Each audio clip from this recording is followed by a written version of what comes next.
ಏನಾಗತ್ತಮ್ಮ ಇದ್ರೆ ಹಾಲು ಎಷ್ಟೊತ್ತು ಕುಡ್ಸಿದ್ರಿ ಹಾಲು ಹಾಲು ಕುಡ್ಸಿದ್ರಿ ಆಮೇಲೆ ಏನ್ ಮಾಡಿದ್ರಿ ಆಮೇಲೆ ಡ್ರೆಸ್ ಚೇಂಜ್ ಮಾಡಿದ್ರಿ ಅಲ್ಲ ಬಿಕ್ಕಳ್ಸಕ್ಕೆ ಏನ್ ಬಿಕ್ಕಳ ಹಬ್ಬಕ್ಕೆ ಹತ್ತಿತ್ತಲ್ಲ ಬಿಕ್ಕಳ ನಿಲ್ಸಕ್ಕೆ ಏನ್ ಮಾಡಿದ್ರಿ ಹೆರಿಗೆ ಇಕ್ಕಂದ್ರಿ ಹಾಕೋರಿ ಏನ್ ಮಾಡಿದ್ರಿ ಹಾಕೊಂಡು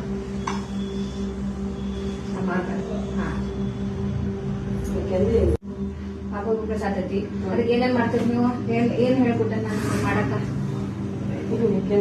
ಯಾಕಂದ್ರೆ ಹಾಕೊಂಡು ಮಾಡ್ಕೊ ಅಂತ ಅಡ್ಡಾಡ್ಬೇಕು ಎಷ್ಟೊತ್ತು ಅರ್ಧ ಗಂಟೆ ಮಾಡಿ ಹೆಂಗ ತೋರ್ಸ್ಬೇಕಲ್ಲ ನಮ್ದು ಈ ವರ್ಷಕ್ಕೆ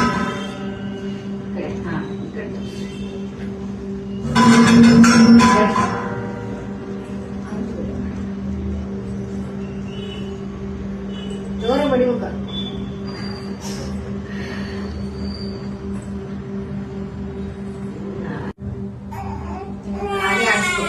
ಹಾನಿ ಆಡ್ಸಿದ್ರೆ ಅಂದ್ರೆ ಊಟ ಮಾಡಿದ್ದೆಲ್ಲ ಕರಗ್ತೈತಿ ಇಲ್ಲಂದ್ರ ಆರಾಮಿಲ್ಲ ಸುಮ್ಮನೆ ನೀವು ಹಾಲು ಕುಡ್ಸಿಸ್ಬಿಟ್ಟು ಹಿಂಗ್ ಮಲಗಿಸಿದ್ರಿ ಅಂತಂದ್ರ ಹಾಲು ಎಲ್ಲಿ ಹೋಗ್ತೈತಿ ಶ್ವಾಸಕೋಶದಾಗ ಹೋಗ್ಬಿಟ್ಟು ಬಿಕ್ ಬರ್ತಾವ ನಿಮಗೂ ಹೆಂಗ್ ಉಂಡಿದ್ ಶ್ವಾಸಕೋಶದಾಗ ಹೋತಂದ್ರ ಬಿಕ್ ಬರ್ತಾವಿಲ್ಲ ಹಂಗ ಬಿಕ್ ಬರ್ತಾವ ತಿಳಿತಾ ಅದಕ್ಕೆ ಹಾಲು ಕುಡ್ಸಿದ್ಮೇಲೆ ಅರ್ಧ ತಾಸು ವಾಕ್ ಮಾಡ್ಕೊಂತ ಚಪ್ಪರಿಸ್ಬೇಕು ಆಮೇಲೆ ಇದನ್ ಮಾಡ್ಬೇಕು